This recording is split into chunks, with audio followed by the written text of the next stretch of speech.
off to hail a cab. The stroke was my second close call. I was born with a life-threatening collapsed lung and lived in an oxygen tent for my first year. All I can remember from that long ago time is the soothing hum of the oxygen machine.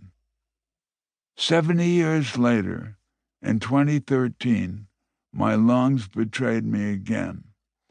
I had had a bad case of pneumonia, but thought I'd recovered.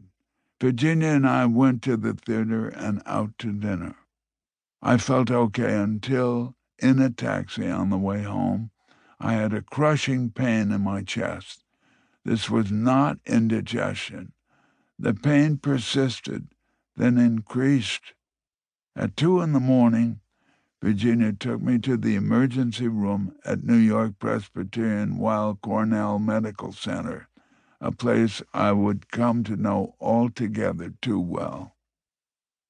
I was diagnosed with a clogged lung and scheduled for routine surgery, as though invading the body with a scalpel and the rest of it could ever be routine. When I awakened from the anesthetic, I tried to move my arms. Nothing doing. To turn my head, negative. Doctors and nurses hovered. I wanted to know what was wrong, but I couldn't speak.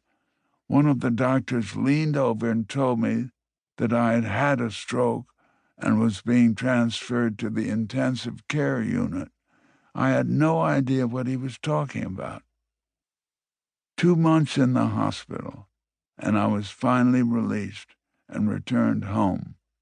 Virginia had set up a bed for my recovery in my office and library, which adjoined our bedroom through a bathroom, so she could hear me if I needed her.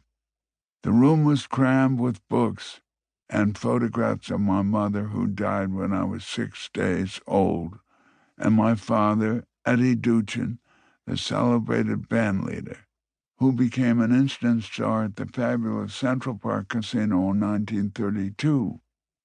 Dad died of leukemia at the age of 41. I became an orphan when I was 12.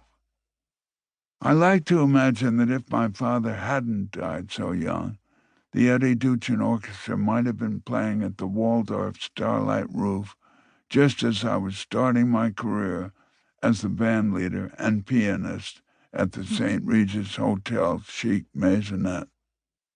Wherever I've lived, I've brought those photographs with me. Lying in bed with little else to do, I decided to try to get to know my parents better, to see them as more than the family I didn't have. I had unintentionally embarked on what would become a critical aspect of my recovery. Thinking deeply about my parents would lead me to re-examine old assumptions, and I began to consider the choices I'd made throughout my career as a band leader. During an era when live music and dancing were a very, very big deal, I had a few surprises coming. I ransacked boxes of memorabilia I'd stored and forgotten about.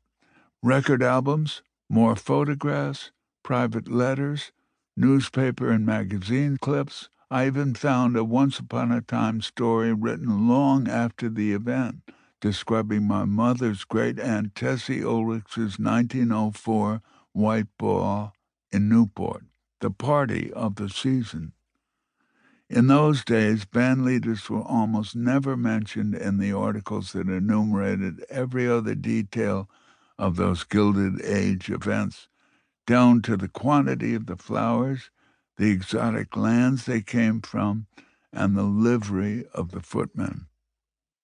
A 1930 magazine featured a 16-page, fully illustrated article about the Central Park Casino, where New York's elite dined and danced to Dad's music. The story didn't mention that the enormously popular mayor, Jimmy Walker, ran a mob-connected enterprise upstairs. In the welter paper,